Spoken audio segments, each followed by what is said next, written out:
Operation मर्ग बर सरमचार, पाकिस्तान का ईरान को जवाब। ईरान के हमलों पर पाकिस्तान की सिस्तान में जवाबी फौजी कार्रवाई, मुतादिद दहशतगर्द मारे गए। ISPR के मुताबिक सुबह पाकिस्तान ने ईरान में ड्रोन्स, रॉकेट्स और दीगर हथियारों से कार्रवाई की। बलूचिस्तान लिबरेशन आर्मी और बलूचिस्तान लिबरेशन फ्रंट की पनाहगाहों को कामयाबी से निशाना बनाया। ऑपरेशन इंटेलिजेंस की बुनियाद पर किया गया। इन दहशतगर्दों के खिलाफ कार्रवाइयां की गई जो पाकिस्तान में हालिया हमलों में मुलव्वस थे। ये पनाहगाहें बदनाम जमाना दहशतगर्द दोस्ता और चेयरमैन बजर और सौगात, साहिल और शफक, असगर उर्फ बशाम, वजीर उर्फ वजी समेत दीगर दहशतगर्द इस्तेमाल करते रहे। ISPR का कहना है कि मुसल्लह अफवाज दहशतगर्दी की कार्रवाइयों के खिलाफ पाकिस्तानी शहरियों की हिफाजत यकीनी बनाने के लिए मुस्तकिल तैयार है। हमारा अज़्म है पाकिस्तान की इलाकाई हुदूद खुद मुख्तारी को हर सूरत में महफूज बनाएंगे। दो हमसाया बरादर ममालिक के दरमियान दो तरफा मसाइल हल करने के लिए बातचीत और ताउन को समझदारी समझा जाता है।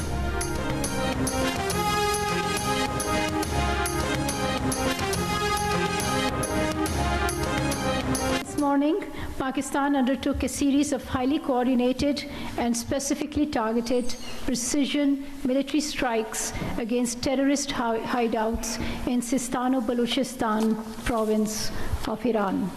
The sole objective of today's act was in pursuit of Pakistan's own security and national interest, which is paramount and cannot be compromised.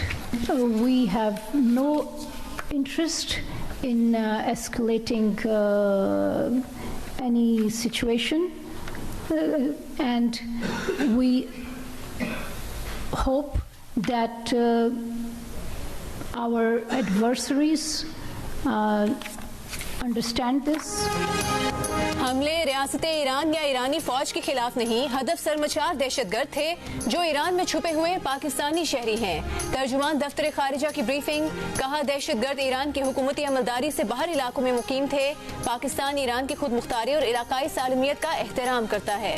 आज की कार्रवाई का वाहिद मकसद पाकिस्तान की अपनी सलामती और कौमी मफाद का हुसूल था, जिस पर कोई समझौता नहीं किया जा सकता। एक सवाल के जवाब में कहा कि कशीदा सूरत हाल मजीद बढ़ाने में कोई दिलचस्पी नहीं रखते। उम्मीद करते हैं कि मुखालिफिन इस बात को समझेंगे।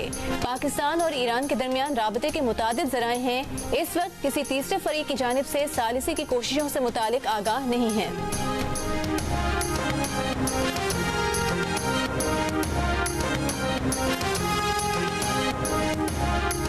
पाक ईरान कशीदगी पर कौमी सलामती कमेटी का इजलास कल तलब। आर्मी चीफ समेत दीगर सर्विसेज चीफ शरीक होंगे। पाक ईरान कशीदगी पर ब्रीफिंग और अमन की सूरत हाल पर फैसले होंगे। निगरान वज़ीर आज़म अनवर उल हक काकड़ इजलास की सदारत करेंगे। निगरान वज़ीर आज़म अनवर उल हक काकड़ दौरा डेवोस मुख्तसर करके आज रात वतन वापस पहुंचेंगे। डेवोस में अनवर उल हक काकड़ की सऊदी वज़ीर ख़ारजा शहजादा फैसल बिन फरहान से मुलाकात। पाक ईरान सरहद समेत ताज़ा तरीन आलमी सूरत हाल पर तबादला ख्याल।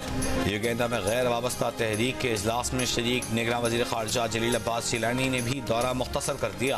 पंजगोर हमलों पर तेहरान से एहतिजाजन वापस बुलाए गए पाकिस्तानी सफीर मुदस्सर टीपू वतन वापस पहुंच गए। पाकिस्तान में ईरान के सफीर की बेदखली ईरान के साथ जारी और मुजव्वज़ा आला सतही दौरे मुअत्तल। चीन की पाकिस्तान और ईरान के दरमियान सालिसी की पेशकश। चीनी वजारत खारिजा के तर्जुमान का कहना है कि फरीकैन तहम्मुल का मुजाहिरा करें, कशीदगी में इजाफे से बचें। चीन कशीदा सूरत हाल में कमी के लिए तामीरी किरदार अदा करने के लिए तैयार है। अमरीका की पाकिस्तान, इराक और शाम में ईरान के हमलों की मजम्मत। तर्जुमान महकमा खारजा मैथ्यू मिलर ने कहा है कि ईरान के 3 हमसाया ममालिक की खुद मुख्तार सरहदों की खिलाफ वर्जी की। ईरान खित्ते में दहशतगर्दी का सबसे बड़ा स्पॉन्सर है। दूसरी तरफ ईरान दावा करता है कि उसे दहशतगर्दी के खिलाफ कार्रवाइयों की जरूरत है।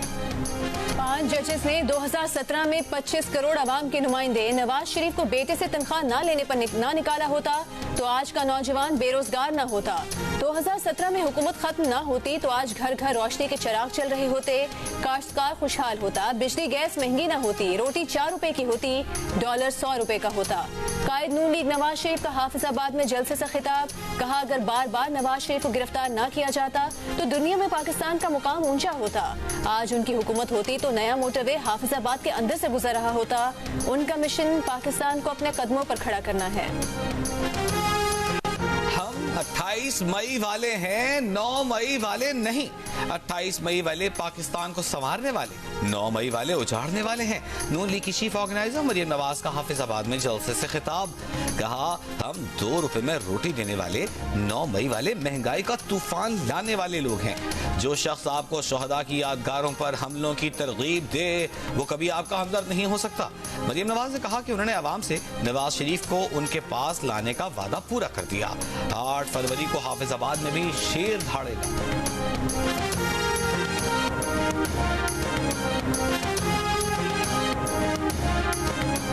मुझे वजीर आजम बनाएं, मिलकर गुर्बत और बेरोजगारी का मुकाबला करेंगे। सिंध और विफाक में पीपल्स पार्टी की हुकूमत बनाएंगे। बिलावल भुट्टो जरदारी का नौशहर फिरोज में खिताब, कहा तमाम सियासी जमातें जाती दुश्मनी और वो अवाम के लिए इलेक्शन लड़ रहे हैं। मुकाबला तीर और शेर के दरमियान है। 100% सीटें पीपल्स पार्टी को जितवाएं ताकि महंगाई और बेरोजगारी का मुकाबला करने के 10 निकाती एजेंडे पर अमल किया जा सके।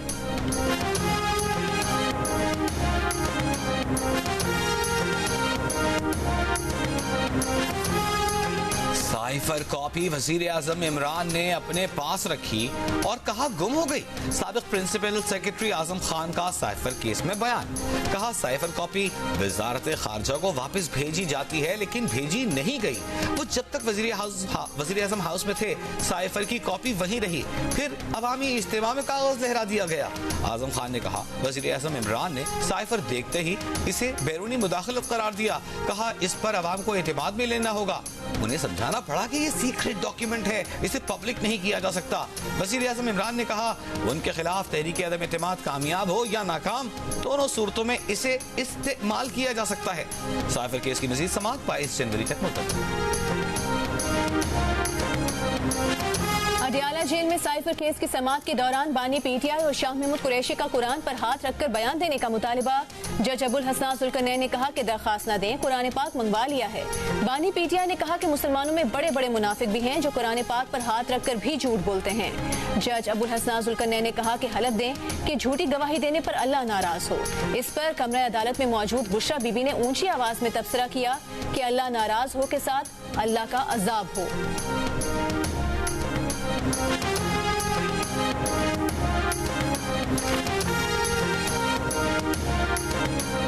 तोशाखाना हुकूमत की तिजोरी और सेक्रेटरी काबीना उसका रखवाला है जिसने सबके लिए दरवाजा खुला छोड़ दिया। ये कोई सेल लगी हुई है कि 50% ऑफ, 20% ऑफ है, तहफ़ वापस करने चाहिए। इस्लामाबाद हाई कोर्ट के बानी पीटीआई की नैब रेफरेंसेस में जेल ट्रायल के खिलाफ दरखास्तों पर समाअत में रिमार्क्स।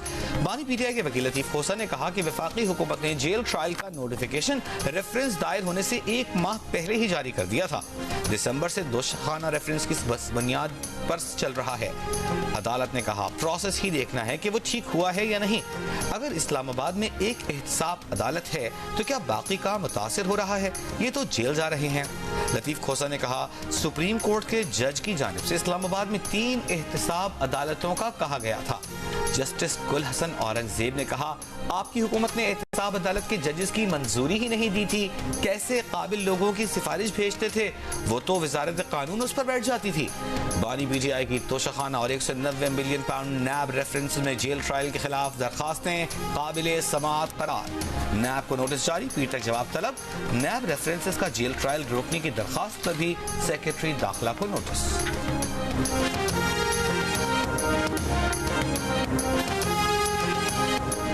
पीटीआई का हफ्ते से भरपूर इंतखाबी मुहिम शुरू करने का ऐलान। पीटीआई रहनुमा बैरिस्टर गौहर ने कहा कि कारकुन सख्तियां बर्दाश्त करें, 8 फरवरी को कामयाबी मिलेगी। पीटीआई उम्मीदवार आजाद हैं, हॉर्स ट्रेडिंग के खदशात हैं, पार्लियामेंट जाकर उम्मीदवार पार्टी का हिस्सा रहेंगे क्योंकि कागजात पर पार्टी का नाम लिखा है। एक सवाल पर कहा कि उनके घर जब कुछ लोग आए थे तब से 2 मोबाइल फोन गायब हैं। उन्हें बताया गया है कि मोबाइल फोन इस वक्त किसी की तहवील में नहीं। उन्होंने लोकेशन चेक करवाई तो एक मोबाइल की लोकेशन E11 की है।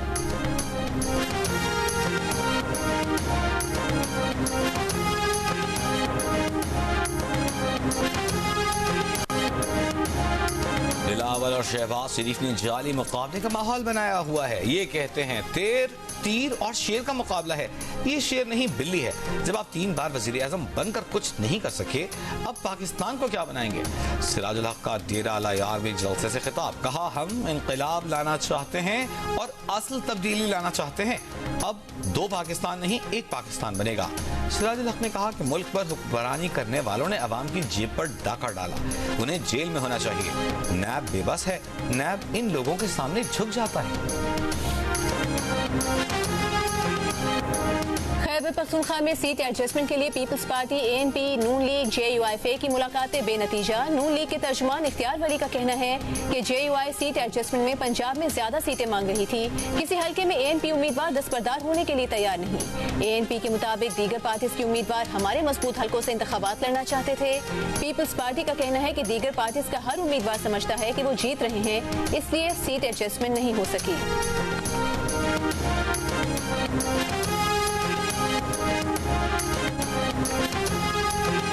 आम इंतखाबात के बेहतर इनेकाद के लिए निगरान वज़ीर आज़म ने कमेटी तश्कील दे दी। 7 रुकनी कमेटी में सेक्रेटरी दाखिला समेत 4 सूबों के चीफ सेक्रेटरीज भी शामिल होंगे। कमेटी आम इंतखाबात के लिए सिक्योरिटी इंतजामात की निगरानी करेगी, इंतजामी मामलात और ताअवुन का जायजा लेगी।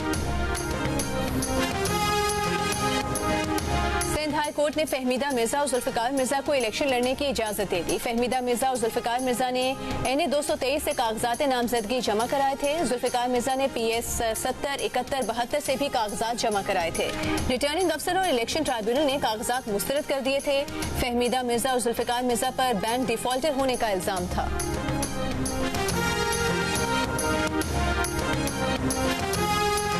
एक केस में गिरफ्तार मुलजिम बाकी दर्ज मुकदमात में भी गिरफ्तार तस्वर होगा। असद कैसर समेत दीगर PTI रहनुमाओं के खिलाफ मुकदमात की तफसील से मुताल्लिक केस में पेशावर हाई कोर्ट ने फैसला सुना दिया। अदालत ने 19 दिसंबर को फरीकैन के दलाइल सुनने के बाद फैसला महफूज किया था। काम नहीं कर सकते तो बंद कर दे cantonment. Sindh high court Karachi में सियासी बिल बोर्ड्स पर बरहम। इलेक्शन कमीशन और शहरी इंतजामिया को हुक्म दिया कि बिल बोर्ड्स पर जिस सियासी रहनुमा की तस्वीर हो उसके खिलाफ मुकदमा दर्ज किया जाए। कहा हम शहर में आने वालों को क्या बताना चाहते हैं, ये मुहज्जिब लोगों का शहर है या जंगल। कैंटोनमेंट बोर्ड के वकील ने कहा कि कार्रवाई कर रहे हैं, कुछ रुकावटें आ रही हैं। अदालत ने साइन बोर्ड्स, होर्डिंग्स हटाकर 31 जनवरी तक रिपोर्ट तलब कर ली। पानी के हवाले से ये हालात है कि 80% हमारी ज़मीनें बंजर हो चुकी हैं। 2000 से ज़ायद स्कूल है, उनमें से आधे स्कूल ऐसे हैं जो बिल्कुल जहाँ पर ना कुछ सहूलत है ना बाउंड्री वाल है। कोई भी दवाई नहीं है, अस्पताल जाते हैं पर्चियाँ निकाल के बाहर की लिख के दे देते हैं। बाकी पानी वानी तो ये तो ऐसे ही होता ही नहीं है। उन्होंने ऐलान तो बहुत करवाया है मगर अभी तक दिलासे ही देते जा रहे हैं, करवाया कुछ नहीं है। शिमाली वज़ीरिस्तान, बन्नू, थर, खोटकी और हब में शहरी सड़कों, सीवरेज, पानी के मसाइल से परेशान। इंतखाबी उम्मीदवारों से शिकवे शिकायतें। शहरियों का कहना है कि इंतखाबात से उनके इलाकों के मसाइल हल किए जाएं।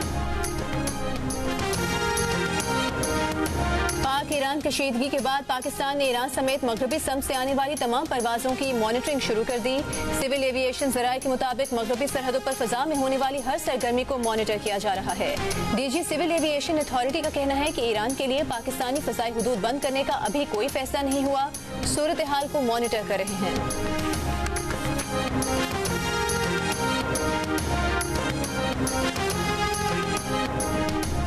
पाक ईरान कशीदगी पर सदर ममलिकत आरिफ अलवी का कहना है कि कौमी सलामती और इलाकाई सालिमियत पर कोई समझौता नहीं होगा। पाकिस्तान अपने दिफा के लिए तमाम जरूरी इक़दाम करेगा। तमाम रियासतों की खुद मुख्तारी का मुकम्मल एहतराम करते हैं, दीगर ममालिक से भी यही तवक्को रखते हैं। साबिक़ वज़ीर आज़म शहबाज शरीफ का दहशत गर्दों के खिलाफ सीस्तान में कामयाब कार्रवाई करने वाली टीम को खिराज तहसीन। जोर दिया कि पाकिस्तान और ईरान इंसदादी दहशत गर्दी के मुश्तरका निज़ाम को दोबारा फ़ाल करें। साबिक़ वज़ीर ख़ारिजा बिलावल भुट्टो ने कहा कि मुल्क की सालिमियत पर वार बर्दाश्त नहीं कर सकते। हथियार भी हैं और ताकत भी, दुश्मन जानते हैं, दोस्त भी समझें। सरबराह JUI मौलाना फजलुर रहमान ने कहा कि ईरान को शिकायत या गलत फहमी थी तो कार्रवाई की बजाय पाकिस्तान से बात करता। पाकिस्तान की जवाबी कार्रवाई एक तरह का एहतजाज नोट कराना है। मेरा ये ख्याल है कि पूरे पाकिस्तान जो है वो इस वक्त अपनी अफवाज के साथ खड़ा हो कि जो ईरान का हुआ है मामला और किस तरह से चला रहे हैं। मेरा ख्याल है अभी इलेक्शंस जो हैं या कोई ज़ाती इशूज़ जो हैं वो पीछे हो गए हैं। ये मामला जो हैं इनके ऊपर हमें पूरी कौम जो है उसको इकट्ठा होना चाहिए और इंशाल्लाह हम ईरानी जारहियत पर पाक फौज के रद्द-ए-अमल की मुख्तलिफ सियासी रहनुमाओं की हिमायत। फवाद चौधरी ने कहा कि ईरान वाक़े के बाद पूरा पाकिस्तान पाक फौज के साथ खड़ा है। इलेक्शन और जाती इशूज पीछे रह गए हैं। पीटीआई रहनुमा बैरिस्टर गौहर ने कहा कि पाक फौज की जानिब से ईरान को मौसर जवाब दिया गया, किसी को दरअंदाजी की इजाजत नहीं दी जाएगी। अमीर जमात इस्लामी सिराजुल हक ने कहा कि अगर दहशतगर्दी पाकिस्तान और ईरान में है तो ये सबका मुश्तरका मसला है। एक दूसरे की हुदूद में कार्रवाई से ताल्लुकात मजीद खराब होंगे, जिससे भारत, इसराइल और अमरीका को फायदा होगा।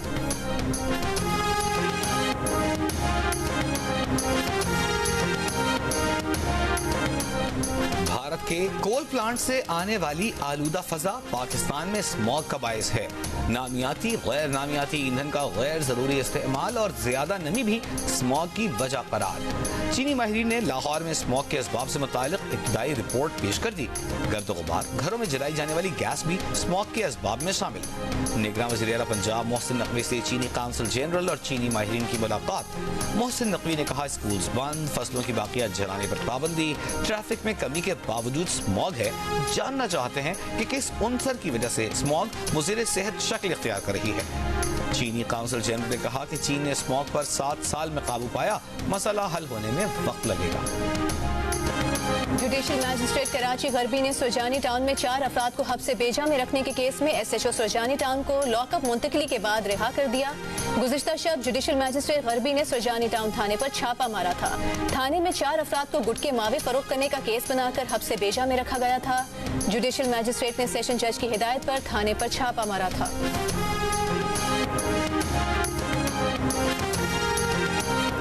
मुजफ्फरगढ़ में दुल्हा दुल्हन थाने पहुंच गए। मॉडल थाना सिटी में फोटोशूट। दुल्हा दुल्हन ने दाखिली दरवाजे, राहदारियों, वेटिंग एरियाज में तस्वीरें बनाई। दुल्हन ने थाने की बिल्डिंग सोशल मीडिया पर देखकर SHO से फोटो शूट की इजाजत मांगी थी। गाजा के शहर रफा में एक घर पर इसराइली शेलिंग में बच्चों समेत 16 फलस्तीनी शहीद हो गए। मगरबी किनारे में इसराइल ने खूनरेजी तेज कर दी। इसराइली ड्रोन हमलों और छापामार कार्रवाइयों के दौरान 11 फलस्तीनी शहीद हो गए। तोलकरम में ऑपरेशन के दूसरे रोज में दाखिल हो गया। तमाम दाखिली रास्ते बंद कर दिए गए। नूर शम्स कैंप में इसराइली फौज और फलस्तीनी मुजाहमतकारों के दरमियान झड़पें जारी। बेतलहम, अल खलील, नाबलस, तोलकरम से मुतादिफ फलस्तीनियों को गिरफ्तार भी किया गया।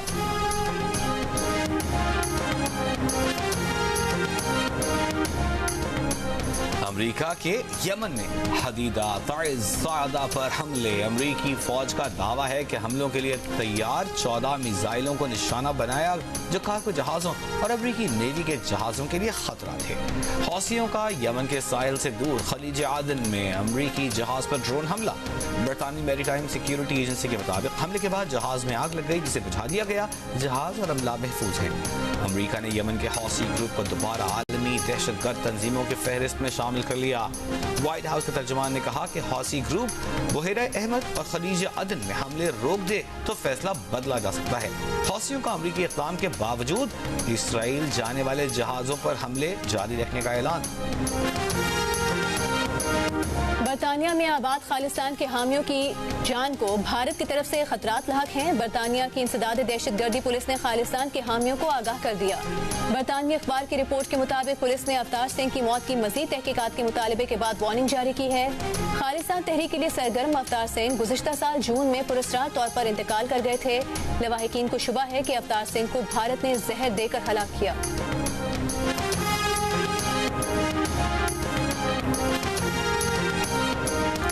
अमेरिका के बेशतर शहरों में इंतहाई सर्द मौसम। शिकागो में पारा -30 डिग्री तक गिर गया।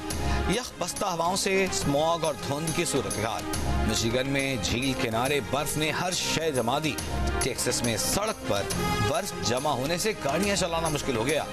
लॉन्ग व्यू में एक कार किनारे पर गार्ड से टकरा गई। नॉर्वे में कई फुट बर्फबारी के बाद गाड़ियां बर्फ में धंस गईं।